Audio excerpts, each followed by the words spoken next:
Hello, everybody, and welcome to our top five series for Ryerson's alumni and friends.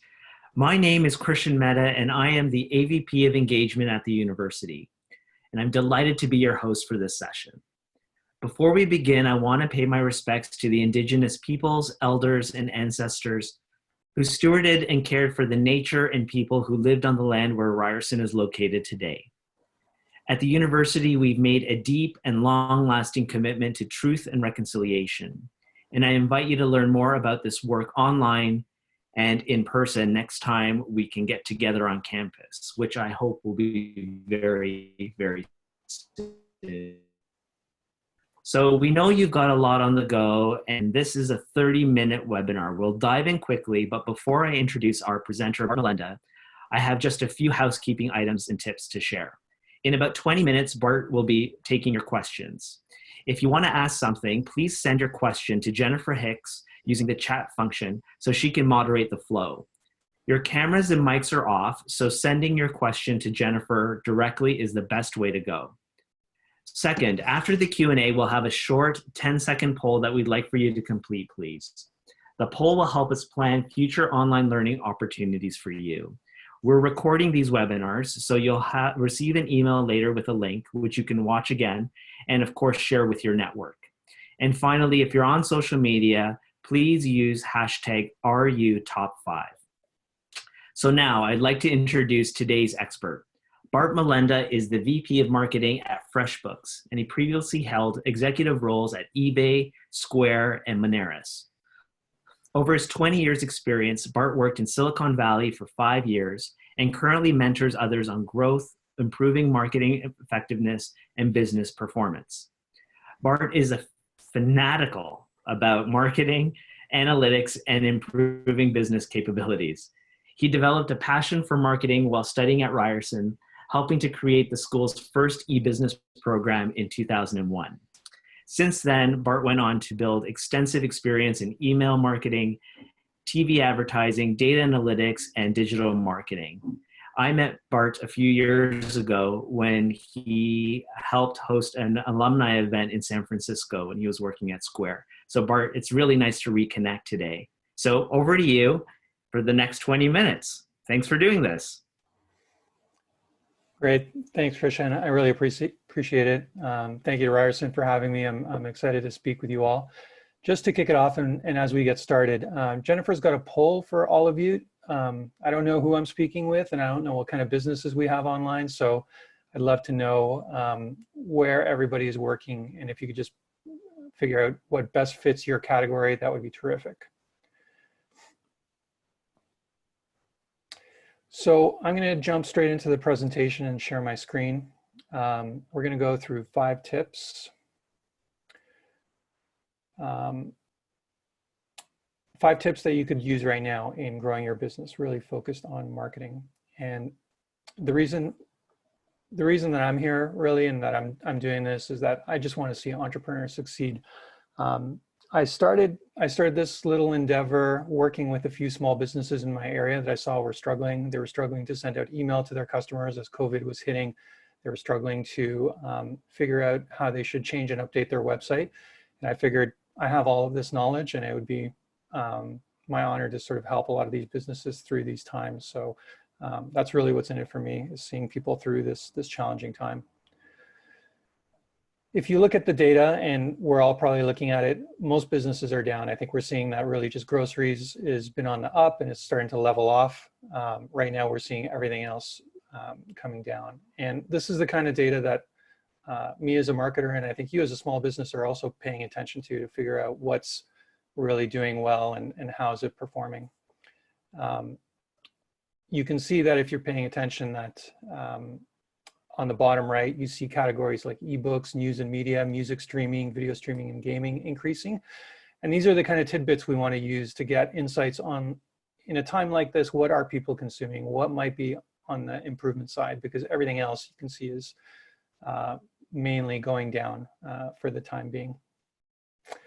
So I'm seeing here that people are reporting that there's a lot of people from other categories, some from health services and consulting in second place as well too. So I'll try and tailor my message to those categories more so than some others.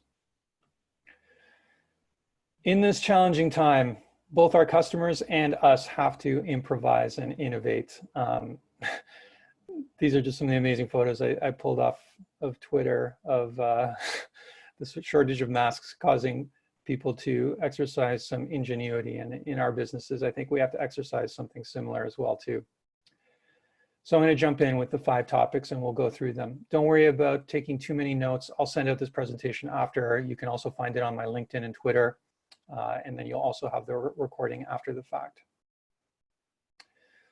So to kick it off, the first and most important point I want to cover, and if you're only going to take one thing away from this meeting, is going to be this, that any business right now and as they launch into this next phase is really got to figure out who are their customers and how to segment them into, for all intents and purposes, just 3 groupings: the high, the medium, and the low.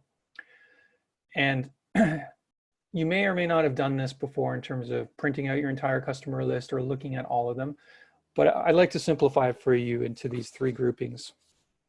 And the reason why is that after segmenting them, you really want to understand the most important group of these customers being your highest value, and highest value defined at people who provide you most revenue through having the longest lifetime relationship with you, being customer lifetime value or lifetime value. Those 2 things are your most important and most valuable customers.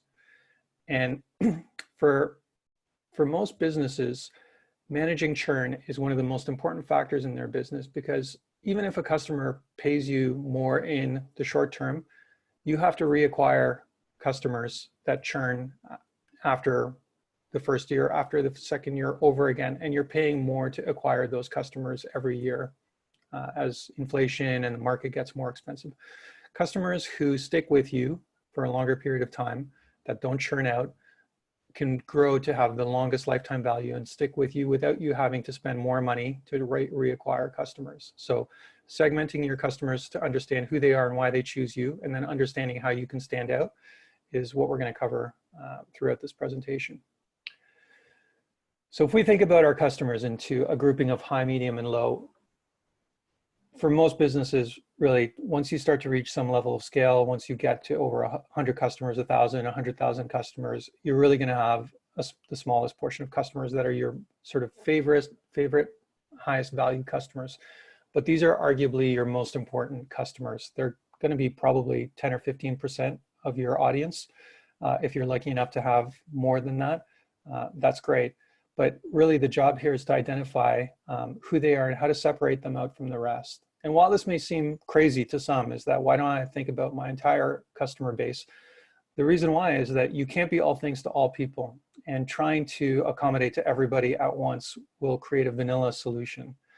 And so what I would recommend here is that in looking at your highest value customers, to really understand what makes them different in terms of the preferences that they have, the commonality that they have between each other, the needs and beliefs that they have in terms of buying from you, and the relationship that you have from them.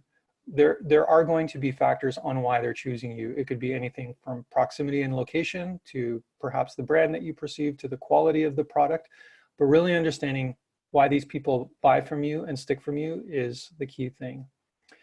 And at that point, the famous Steve Martin line is, "Be so good they can't ignore you."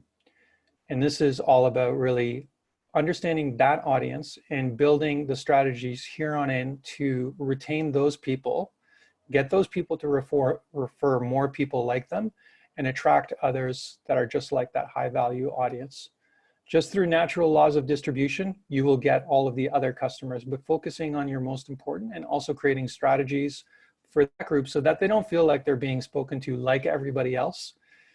In your entire customer relationship, your high value customers don't want to receive the same communication and outreach as your everybody else and low value customers. If they even know that they're a top customer, they expect a personalized or one-to-one relationship. So let's keep this in mind as we move through, because this will relate to all of the other points. The second thing is going to be developing competitive intelligence and backwards engineering what else is happening in the market and your competitors are doing. every industry, every category is going to have competitors, whether they're direct or indirect. And really my favorite line here is that good artists steal and good artists copy and great artists steal. And really it's not about, just ripping off or copying others, but just plain imitation is lazy. Inspiration from what others are doing to build a better mousetrap, to do something better, is really what creates something unique and something new. So here are some of the less common tools that people might not know of, or maybe you do, but a refresher on some of these that you might use. And there's 3 categories I like to break this up on when we have this time right now to sort of spy on and understand what's happening in the market. The first is to understand what's happening from our competitors and people in our industry that I admire in terms of traffic. 2 of the tools I like are SEMrush and Moz. No tool is perfect. Some are free, some have a free trial. I think both of these have a free trial where you could just essentially grab and go, take what you need on trial to get an understanding of your competitors, but really understand what's in the past and currently, what's been driving some of their traffic, who are their referrers, top sites that they partner with, what kind of keywords are they using to attract people to their site, and really understanding the market-facing indicators that bring people to your competitor sites. This isn't, again, something that you're necessarily doing just to copy, but more so take inspiration on to see if you should be implementing this. The second thing is tools to understand what's happening on your competitor sites. So for me, I mean, I don't want to be looking at my competition constantly, and I don't want to be spending time on that or too focused from taking my eye off of my customers and what I'm doing. But automating a few tools like visual ping, which tells me if a competitor site that I'm interested in has changed their homepage or changed their pricing or is running some kind of new advertising campaign on their site, new videos posted. I want to have a look at that to see what I'm dealing with. Even sites like CompeteShark, which I can look at before and after changes on their website to see what's been happening and what's been changing. And then lastly, the tools of the trade become important in this case. So the things that the pricing changes that someone's making on their site, for instance, if you're running an e-commerce site or if you're selling physical products that are actually similar to what others are selling or the same as what others are selling, you need to know what other people are pricing their products at, and if they have competitive pricing or promotions, or products like Wappalizer that allow you to figure out if they have implemented something like, let's say, chatbots, or using new advertising networks to distribute their product to different places. Those are important tools to understand so that if someone is gaining a competitive edge, you know the reasons why. You're not just focusing too myopically on your own business. So the next thing after checking out the competition and really understanding the market, figuring out who your top customers are, building your brand differentiation. And in this, if you identify these high value customers, which we'll call your true fans, and there's a lot of sort of literature about this, who are your true fans and the business that you can build just off of a true fan base, along with the competitive differentiators that you might have that you're sort of figuring out as you do the research on competitors. You develop and better understand what your own messaging is, how you're different, your brand, your pricing, and this really is your brand voice. And this list here in yellow, this is my list currently of where I believe for pretty much 90% of customers, where they live today. These are the apps that dominate the time on their phone. These are the sites and places that they visit every day. So outside of search, which is an obvious place when someone sort of has a particular need and searches for something, everywhere else that someone spends time that you would build brand awareness from, or you would find an audience from, is going to be one of these spots. And now just consider this for a second. So this isn't a one size fits all. Despite what a lot of people do, putting something on Twitter and just copying that exact same thing onto Instagram is not a strategy that's well tailored for either. Each of these products has a unique way of speaking to customers and a unique way to engage with people. And in trying to blanket everything, because they're distribution channels that cover all types of people, is not the right approach. And it's also not appropriate to say that your highest value customers live the same way on all of them. Like, I can tell you, for me, when I work with startups, SaaS businesses, and others, while there's a lot of people interested in what TikTok is doing, I'm not finding my audience on TikTok. A lot of my audience, most of it, is on LinkedIn and Twitter. And those are the two platforms that are most important for me to ensure that I understand, have a conversation with. When I was at previous companies like Square and eBay, Facebook was a huge driver of awareness building and traffic, and having a unique process, advertising specific to Facebook and so forth, was the biggest factor in driving brand awareness. So understanding where you're going to spend your time, because you likely can't do it everywhere, becomes an important part of what you should be doing. So next up, we're going to talk about partnership, community building, and outreach strategy. And this is really the fact that you building your business is not a solo effort. You really sort of rely on others in order to build it. And one of my favorite quotes here is from the guy who founded Twitch, which was sold to Amazon for about $1 billion. And he says that first-time founders are obsessed with product. Once they learn what happens when they obsess with just that, second-time founders are obsessed with distribution. And I find this to be really true, because you know in your everyday life that there are subpar products that are the most popular products that are out there. And a huge factor of that is not to build the perfect product, is just to reach the most customers.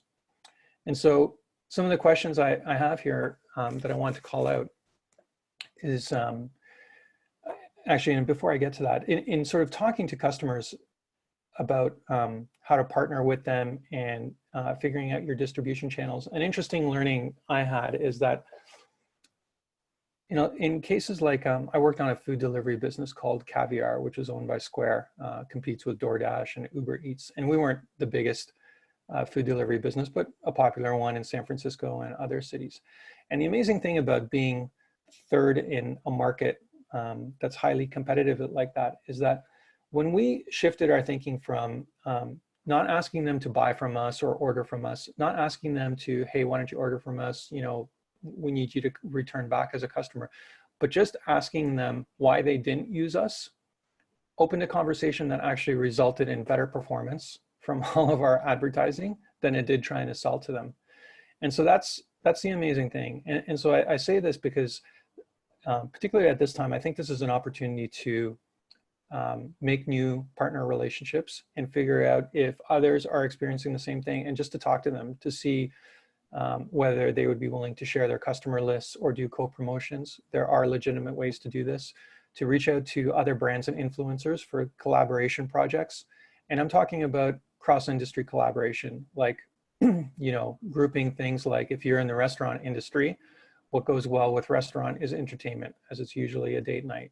Or if you're in the fitness industry, it can often be things related to fitness, like well-being and meditation. Or if you're in a software product industry, having a connection to physical people like experts or developers or implementers, and doing cross promotions with others in that category would be a great way to also potentially share like-minded customers, but also get more reach.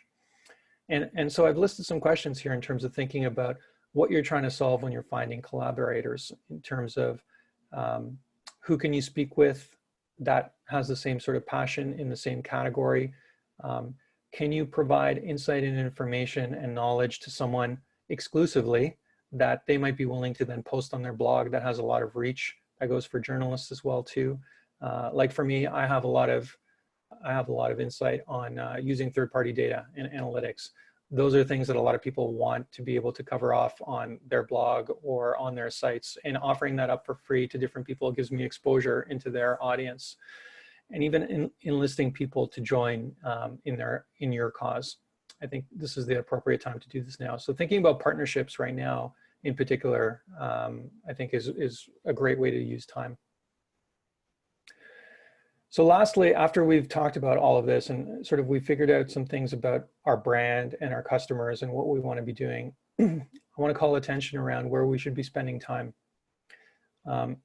This is sort of a big chart, and I've compressed it for the purposes of this presentation, but this is what I would call the plumbing. And marketing is all parts of your business, and then the plumbing really joins all of these parts.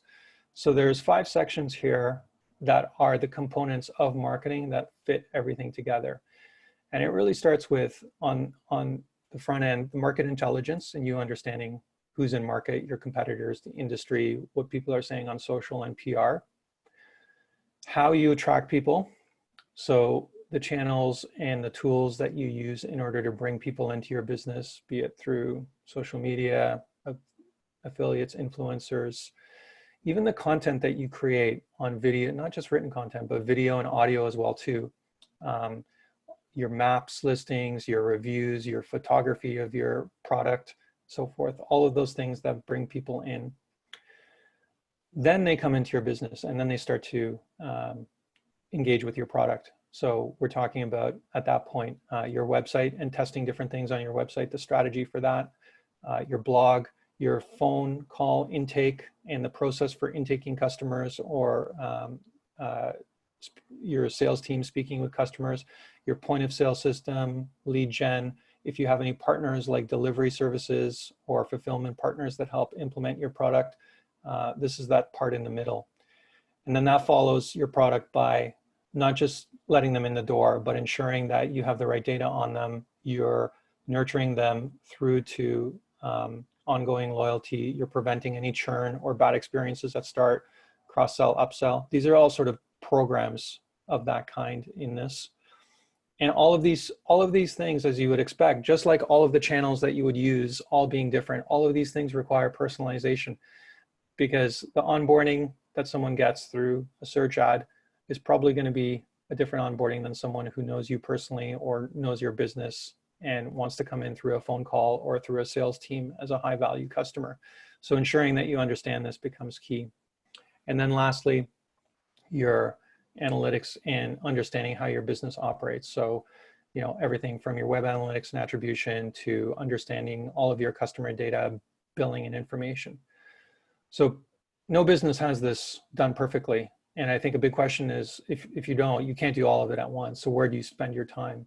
And the exercise here that I would do is visually mapping what are the parts that are most important in my business. If I can't do all of them, which ones am I going to focus on first to sort of prioritize a path for all of these? Because all of these in the end need to be built out if your business is going to be built to last.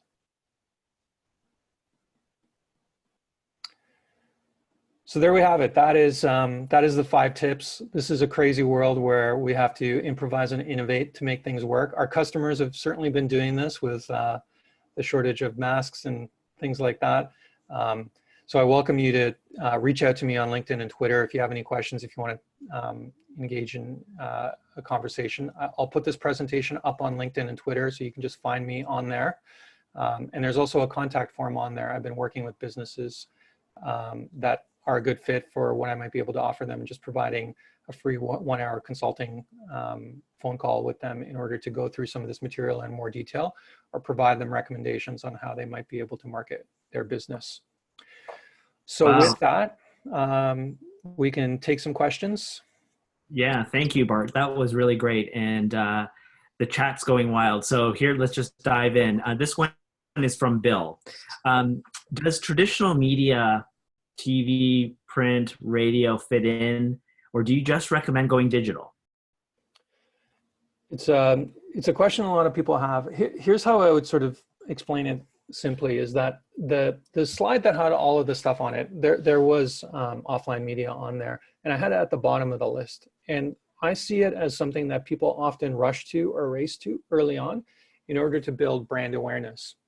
And I think that's bad, because my view, despite what people might believe as a marketing guy, is it's great to spend as little money as possible. Marketing isn't about spending as much as possible. The goal is actually to spend as little as possible. And offline media like TV, radio, and everything else tends to be the highest cost channel.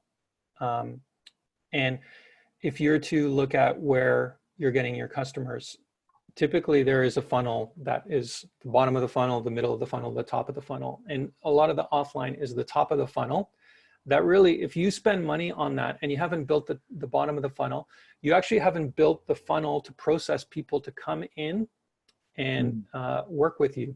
So the plumbing that I mentioned is the plumbing to build the bottom first before you go to the top, because you want to start from cheapest channels to acquire people and maximize those as much as possible before you move to a lot of the others. And if you do it the other way, I've seen this numerous times in tech companies and software companies that race to PR and building brand awareness. What they end up doing is building awareness for a need. So they might build category awareness, but they're not able to close on it. So you take an example like, VRBO, which VRBO and a lot of other sites like that existed long before Airbnb. Airbnb built a fantastic system for onboarding, intake, and the plumbing that's required to bring people in with a smooth process. They're able to effectively capture that category because they had all of that covered before layering on the top layer. If anything, VRBO built the category for them in which Airbnb dominated. So that's why I say starting from the bottom is important. Here's another question. So for potential power of collaboration, whether that's endorsement or working with a like-minded partner or even another company, how do you agree on the terms of that collaboration? That's a tough one. It's never perfect. And I would say that in a lot of cases, trying to go for big collaborations or influencers, like I've had experience where I've tried to work with large high reach influencers that have pretty strict terms. And for instance, they're not incentivized to work with you long term because they just, it's like $10,000 per posting. I have large reach and I have the posting up for 1 or 2 weeks and then I delete it. That's not someone who is going to be easy to work with. They're going to have already probably an entertainment lawyer, which they have for influencers or collaborators or other partners. I think micro influencers are still wildly undervalued and not savvy enough to know what they're worth. And having those people on board in a more permanent style relationship where they can act as ambassadors for the long term. So if you think about it, like you have a product, and if you were to engage 5 moms that are your key audience because they're household influencers, and they're just happy to receive a $1,000 incentive in order to post, and their posting lives forever that you could use on your website, and their video looks real and raw enough to be believable. That can have a long-term effect on gaining clout and visibility and credibility through multiple moms than one more celebrity influencer that is kind of like one and done. And so that's why I like that sort of mass reach distribution a little bit better than one central partnership as a test until you get your sailor's legs. Wow, this is great. Listen, believe it or not, half an hour just flew by. We have a few more questions in the chat, which I'd like to send to you, Bart, after this presentation, and maybe we can address them to individuals accordingly. But I want to thank you so much for giving us your insights and sharing your expertise with us. That was really informative, and lots of things that we can use across sectors. So really appreciate your time and what you put into making this a success. Thank you again for being a great alum. Thanks to all of you. Yeah. So listen, everybody, stay on.